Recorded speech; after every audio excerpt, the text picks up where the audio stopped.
Olá, turma! Tudo bem com vocês, galera? Pessoal, hoje nós vamos iniciar aí a nossa apostila cinética química, né? Aonde ela se encontra no módulo 12. Nós vamos iniciar o nosso terceiro bimestre falando, né?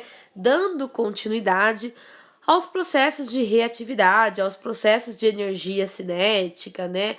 Que nós estávamos abordando também na apostila anterior, aonde nós falamos aí de algumas concentrações, diluição, compreender a concentração, o processo, né, de análise do meu volume, da minha massa. Então nós vamos continuar falando hoje, né, e durante toda essa apostila sobre esse movimento que ocorre, né, dentro de uma transformação química. Então, nesse capítulo 1 nós vamos entender quais são os fatores que são imprescindíveis e que ajudam, né, a reação em geral, né? Como que ocorre esse processo de transformação química. Então, o que faz com que a minha reação seja mais rápida ou seja um pouco mais lenta, né? Quais são os fatores que acabam influenciando e gerando com que a minha transformação ocorra num intervalo menor, né, do que o normal. Então, no capítulo 1, nós vamos falar aqui das rapidez das transformações químicas. Então, a primeira imagem aí é uma imagem de explosão. Logicamente, quando a gente escuta, né, alguma notícia que houve um processo de explosão, é sempre algo muito triste, ainda mais quando esse tipo de situação ocorre com pessoas, né, ao redor. Logicamente que os explosivos, no geral, eles, desde, né, de muitos anos atrás, eles sempre envolveu a química, só que de uma forma onde o foco era destruição, né? Era acabar com pessoas, né? Prejudicar o espaço, né? Logicamente que hoje nós temos algo totalmente diferente, né? Existe o uso sim dos explosivos no processo civil, aonde há necessidade de zelar, de cuidar, né? Então, quando há necessidade de derrubar algo, então existe essa preocupação, né, de determinados momentos de fazer o processo de ecoamento para que haja algo específico, né? Então, nós temos a imagem aí de explosivos que são usados, né, para demolir, né, situações já que estão de riscos, né?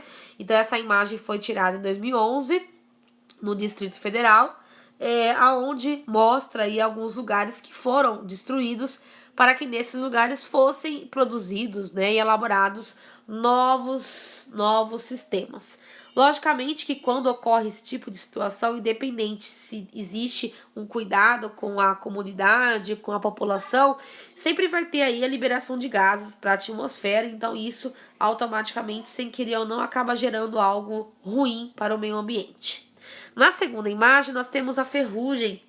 Como nós falamos lá no primeiro ano do ensino médio, a ferrugem ela ocorre, é um processo químico aonde eu preciso do ferro, eu preciso da água e eu preciso do oxigênio. Então, quando eu tenho o contato da água no ferro, né, e a presença do oxigênio, automaticamente com o tempo ocorre o aparecimento, né? O meu produto final é a ferrugem.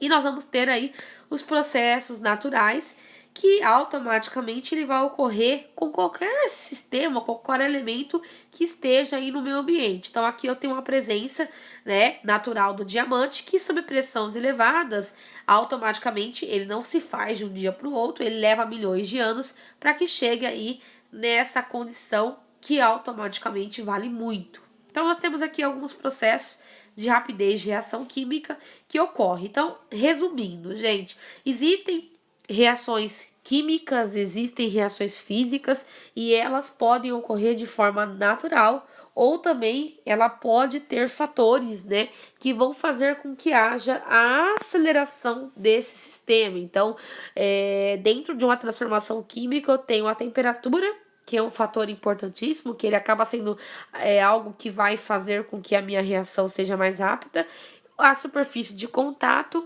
e os catalisadores, né, que são inúmeros, que são capazes de gerar uma rapidez. Aqui eu tenho uma cozinha, uma arte, uma ciência. A cozinha, gente, ela representa esse processo também de rapidez química. Então, eu tenho aqui a imagem da panela de pressão. Quando eu coloco a panela de pressão, algum mantimento, coloco água e eu fecho. E a panela de pressão, ela tem um processo de válvula, né? Onde ela consegue, em questões de minutos, cozinhar algo que está totalmente duro, que numa panela normal seria praticamente impossível, naquele mesmo intervalo de tempo que demora na panela de pressão, ele estar pronto, ele estar cozido. Então, a panela de pressão, ela representa um fator de agilidade, de rapidez de uma determinada situação, de um produto.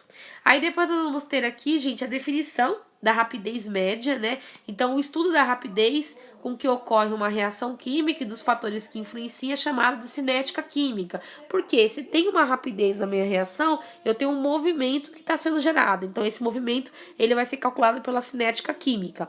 A rapidez ou a taxa de reação, ela é determinada pela variação na quantidade das substâncias. Então, no caso dos reagentes, uma quantidade de reagente, eu vou ter um determinado produto. E isso vai variar em relação à sua massa e seu volume. E automaticamente é possível observar. Então, a velocidade, ela é um termo muito variável, porque para cada reagente eu vou ter um valor específico de velocidade. Então, vai depender do reagente para saber qual vai ser a velocidade. E como que eu calculo a rapidez da reação média, né? Então, a velocidade dos reagentes é igual à variação dos reagentes dividido por tempo. E se eu quiser calcular a variação, né, a velocidade dos meus produtos, eu vou calcular a variação dos produtos dividido pela variação de tempo. Já na página 4, galera, eu vou ter aqui uma reação, né, que representa um vetor de velocidade da água oxigenada. Então, eu tenho aqui o peróxido de hidrogênio, onde eu tenho dois átomos de hidrogênio e 2 átomos de oxigênio, só que automaticamente eu tenho 2 mols dessa substância que vai formar a minha água oxigenada. Então, o meu produto ele vai acabar se dividindo em dois. Então, eu vou ter a água e vou ter o oxigênio. Então, são fatores que acabam acelerando a reação. E nesse quadradinho aqui, nós temos a concentração. Então, como eu tenho na densidade, eu também tenho uma tabela específica da concentração desse peróxido de hidrogênio e do oxigênio em relação ao tempo, né? Então, qual que vai ser o intervalo de tempo e qual que vai ser a concentração por mols e litros que eu vou ter desse determinado produto. Então, no caso aqui, eu tenho o tempo por minutos e aqui eu tenho o oxigênio 2. Então, O2 vezes 10 elevado a menos 2 mol por litro. Então, são fatores que acabam ajudando até mesmo no raciocínio lógico, numa conta aí, para identificar qual vai ser o valor da minha velocidade, da minha reação. Então, sabendo o valor da minha reação, eu consigo fazer um gráfico proporcional em relação ao valor da molaridade por litro em relação ao meu intervalo de tempo. Então, através desses dados, né, da velocidade do reagente do produto, eu consigo determinar qual vai ser a concentração. E aqui eu tenho os valores de concentração do peróxido de hidrogênio.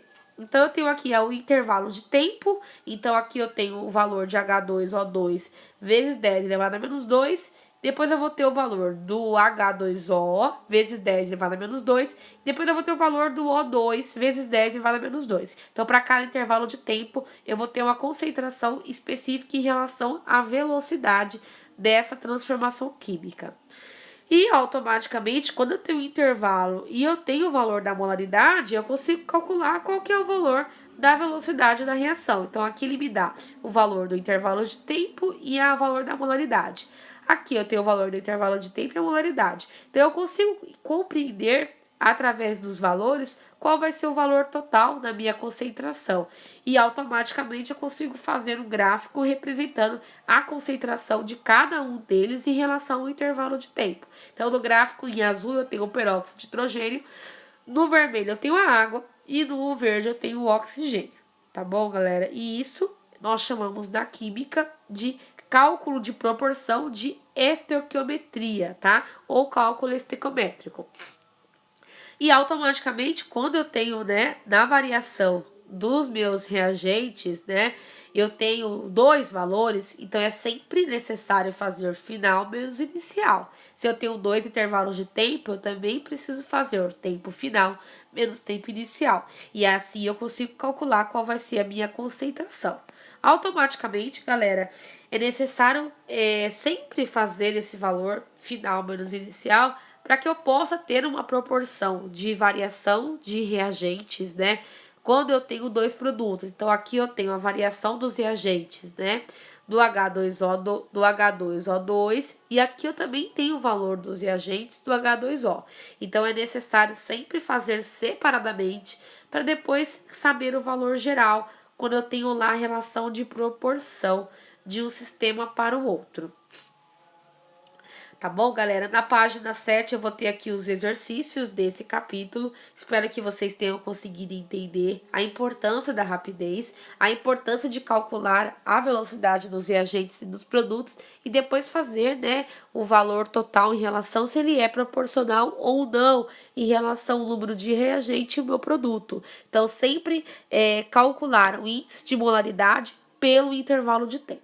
Espero que vocês tenham conseguido entender. Na próxima aula abordaremos um pouquinho mais sobre essa questão de rapidez das transformações químicas, tá bom? Muito obrigado, galera!